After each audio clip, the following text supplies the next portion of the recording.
What's up, bro? Today we will be talking about gooning. So, you goon, I goon, we all goon. It's all been a debate on gooning, isn't it? Is gooning good? Is gooning bad? Well, today I've answered that question. I have done a lot of scientific research and I am coming up with studies backed by science.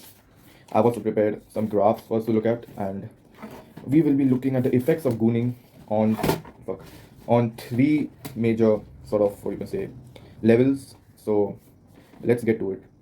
Our first level will be dopamine. So what is dopamine exactly? Well, dopamine is basically a hormone in our brain that releases the feeling of pleasure and happiness. And gooning, as you know, has an immense feeling of pleasure and happiness. But what exactly are the effects of on dopamine? Well, of course, there's going to be a spike in dopamine, as this graph shows us. When we get the urge to goon, our dopamine levels rise. Yeah. Then in the phase of edging, it's actually at its highest, our dopamine levels. And of course, when we goon, like that's the peak, that's like the peak dopamine we reach. But after that, interestingly, so this is our baseline dopamine. Yeah, this is like a normal dopamine levels throughout the day. And after we goon, post goon, it actually falls below our base. Yeah, and a new base gets created. That is a new base that keeps on going. So you can see that our dopamine is affected by gooning, also in the long run, as the base dopamine sort of decreases, and that's what creates the sort of feeling to goon again and again and again. So that's dopamine. Alrighty. Next up, we got energy levels.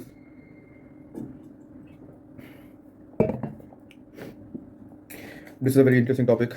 I would say there are not really any long-term effects on your energy after gooning, but in a short span, a lot of stuff happens. So let's get to it. So in terms of energy, nothing much is changed really. So like you get the urge, yeah, you start edging, you goon, you get a little more like sort of an energy boost, yeah, during this phase. Not really much. Now the thing is, after you goon, your energy will decrease for a small period of time. So for a small period, this would be a your temporary base, but then it will get back to baseline levels. So not really any harm done, nor any good things done to the energy. And yeah, that is the effects of gooning on energy. Next up, so this is a topic that a lot of people love in the science-based community, and especially for a science-based gooner like me, we got testosterone. Yeah.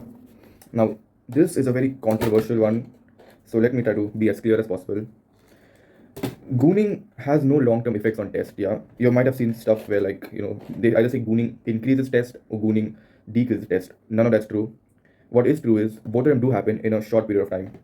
So another graph I've prepared from my science-based research says that when you get the urge, your test levels rise. Okay, now this is your baseline test. Your test rises while edging it at its highest, and in the moment you goon, it sort of decreases.